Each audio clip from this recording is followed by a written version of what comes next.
Allahu, Allahu, Allahu, Allah.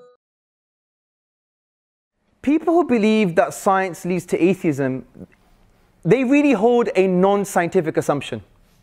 What is that non-scientific assumption? It's the philosophical worldview of philosophical naturalism. It's not scientific. What's philosophical naturalism? Philosophical naturalism is based on three things. Number one, the belief that there is no divine, the assertion that there's no divine. Number two, the assertion that all physical phenomena can be explained, all phenomena can be explained by physical processes. And number three, there is no afterlife, which is similar to the idea of that there's no divine. So what's philosophical naturalism? There's no divine, no hereafter, and all phenomena in the universe can be explained by physical processes. Now what's the problem with that? If these are the lenses that you put on your eyes to see the world, then what are you going to see? You're just going to see the denial of the divine, because these are your lenses, right? Say you go to an optometrist and you buy some glasses, Calvin Klein, the Atheist edition, you put it on your face. What are you going to see? You ain't going to see God nowhere. You don't see no divine power, right? That's it.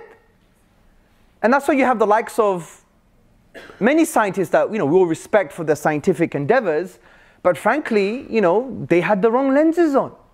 And they had non-scientific assumptions on their faces as lenses, which was Calvin Klein Atheist edition, right? And so if you adopt that false philosophical assumption that basically is literally based on blind faith, in my view, then all you're going to see is the denial of the divine, because you started with that premise. You've put those lenses on. And even the atheist himself, Professor Michael Ruse, a very honest atheist philosopher, he says, if you want a concession, I've always said that naturalism, philosophical naturalism, is an act of faith. Faith. And that's why when you discuss with people, don't discuss the science, discuss the assumptions that people are holding, and you have a more fruitful discussion. The next part of this assumption is methodological naturalism. Now, this is not a problem for theists, especially the Islamic tradition. Now, what's methodological naturalism? It's basically the assertion that for any scientific conclusion or theory to be scientific, it cannot refer to the divine power or creativity. That's all it's saying. It doesn't say God doesn't exist. It just says, for your science to be science, for your conclusion to be scientific, for your theory to be scientific, just don't refer to God's power or divine wisdom or creativity. Now, this is not a problem for the Muslim, because the Muslim believes that the whole universe is made up of physical causes.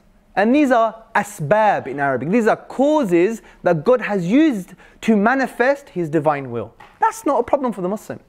But what some people do is they conflate methodological naturalism and they think it means philosophical naturalism. No, because you could be a methodological naturalist, like when you do science you don't refer to God's divine power, creativity, but you could still be a theist that believes in God. Of course you can, there's no contradiction, because your philosophy could be, well, those physical causes are a manifestation of the divine will. No problem. So they conflate methodological naturalism with philosophical naturalism. And that's why evolutionary biologist Scott C. Todd, he said, of course the scientist as an individual is free to embrace a reality that transcends naturalism, methodological naturalism in this case. So, does science lead to atheism? No. We've taken the four false assumptions, we've broken them down.